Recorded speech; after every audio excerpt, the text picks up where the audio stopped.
you feel like being older actually makes you somewhat influential because of what you're speaking, or do you feel like, you know what, you non-existent because ain't nobody really gonna listen? I mean, it depends, man. I've heard a lot of the younger cats be like, you old cats is hating.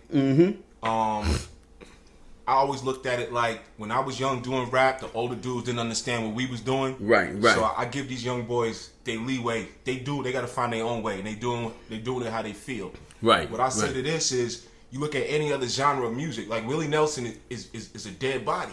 Right. True like story. That walks, and he's on tour somewhere. Mick Jagger is in a pair of snakeskin skinny jeans right now with somebody's old grandma throwing up a big extra large pair of bloomers at that fool. You know what I'm saying? Right, there's some Pampers. So ain't nobody telling Mick Jagger to get off the mic. Ain't nobody telling Willie Nelson to put the guitar down. Right. So it's like, man, I do this not for the money, not for the fame. I've done this because I love it. If nobody was paying attention, I'd still be in the crib just, you know what I mean, doing what it do. What's your target market? You know what I'm saying? Who you feel can really appreciate Butter Beats? Great question. I'm really looking for like the type of people that's tired of the rap game the way it is today. Okay. I hear a lot of people my age and just people younger too, whatever. Right. They not really feeling like how rap has lost the intellectual side, how it's lost the artistic side. It's all about money and Percocets and Xans and choppers and Dracos. So if you're a regular dude and you're not a thug and you're not a pimp and you're just a regular man, you know what I mean? I'm trying to make music for the everyman, for the everyday person, man, woman, and child. Okay. Butter Beats, right? Yeah. Where did that name come from? Man, it's a funny story, bro. Like the basketball court, man. One of my homies, D Willer. Shout out to homie D Willer, Greenburgh, New York. We was outside balling. And we talk a lot of shit when we ball. You know how we play ball. Like, right. Like, we was going back and forth, talking smack. And my man D Willer got me. He was like, nigga, you soft like butter cookies. You know the butter crunch cookies that being Oh, yeah. Those are the old school good shit. You know what I mean? Yo, for real. So he was like, you soft like butter cookies. Everybody at the park fell out laughing. I was kind of tight. And then, what was crazy is they start calling me Butter. Right. It stuck. Like my grandmother called me that shit. I'm not lying to y'all. Oh, word? Moms, like, people that, you know what I mean? There's people that don't even know my real name call me that shit. So, I mean, they always say the best nicknames are given to you. You rebranding yourself now, right? What methods are you using to rebrand yourself so people know who you are? Definitely social media. Obviously, that's what everybody's doing, from big time artists all the way down to the people in the trenches with us. Right. You know what I'm saying? Get yourself a website. I think one of the best things that we ever did was get our own website. Okay. That's a huge thing, and it allows you to control your content. If you can get hot enough, if you get popping enough, and you got your own website, you might get companies and corporations to to sponsor and invest because they see so much traffic. Now they want to advertise on your joint. Right. You know what I mean? That's an added revenue stream that you can funnel right back into whatever you want to do, studio time or travel money, whatever you got to do. So just own your brand, own it. Okay, own your brand. Okay, that's perfect. How do you stay ahead of the curve? You know what I mean? Because you know what I'm saying, from one day to the next, you be obsolete if you're not forward thinking. I pay attention to the kids, man, the youth. Okay. You know what I'm saying? I stay in contact with the youth. And like them little kids with the skinnies and that crazy ass haircut with the blonde highlights. Right. Like, pay attention to what he's doing, because those kids are the ones out here making stupid dumb noise and kind of like they don't know no better. All they know is like, yo, we us, and it's like they changing the world. The youth is changing the way the game goes right now. I see it, and I embraced it rather than get mad that it's not something that I'm used to. I embraced it. It's like, all right, I can get with it. You know what I'm saying? You gotta be like water, man. Bruce Lee. Water, man. Yeah, you gotta be like water. You gotta be like where you came from? You know what I'm saying? Man, I'm from Greenburgh, New York, 914, 10603, stand up. You know what I'm saying? Man, to be honest with you though, Dak, I was a regular dude, man. Like, my grandfather stepped in and raised me, you know what I'm saying? And my granddaddy, old school dude from Alabama. Okay. You know what I mean? Quick to come off the waist with the belt. You know what I'm saying? So I had discipline.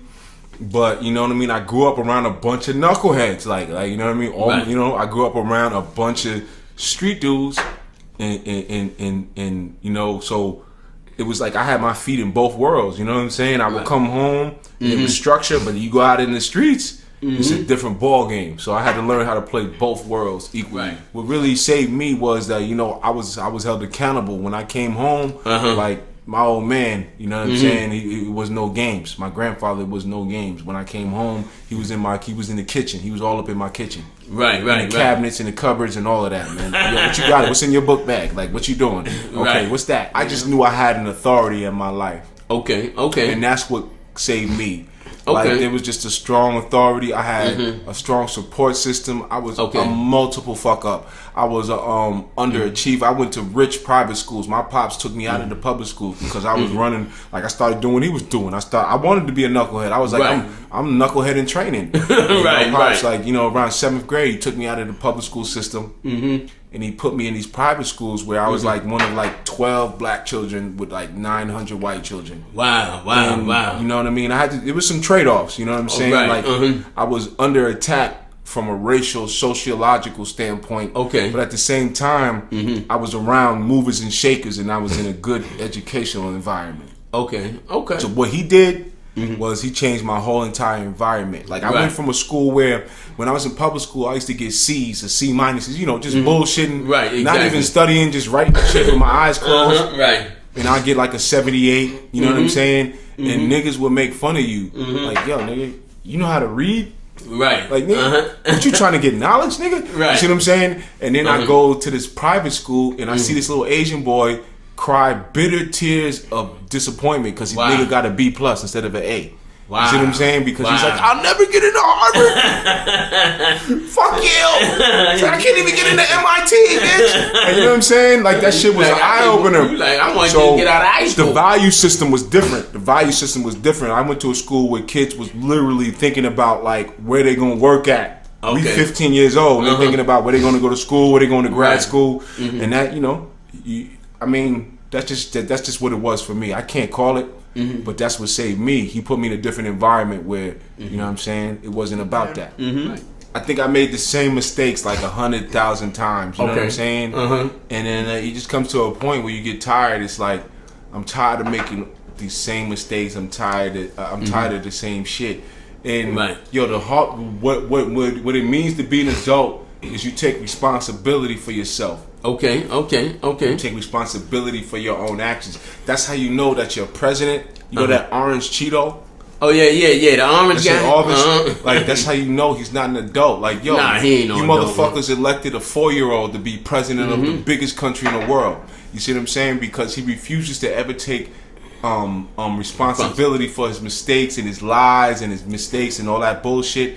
And that's the hallmark. That's what shows you're an adult.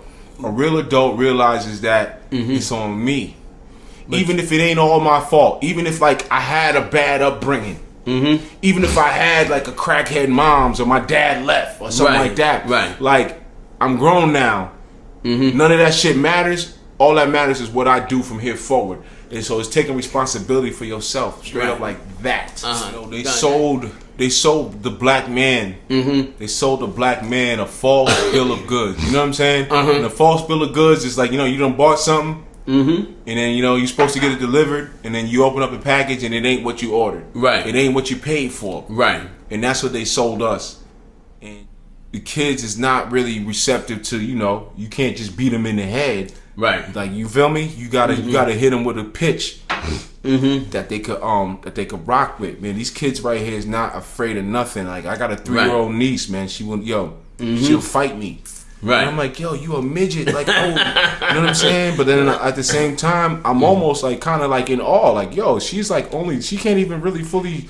Yeah, she's fearless. I respect that side too. She's fierce. Exactly, she got that warrior spirit. But like, yo, be beating somebody. But yo, she's finna get kicked out of daycare. You understand?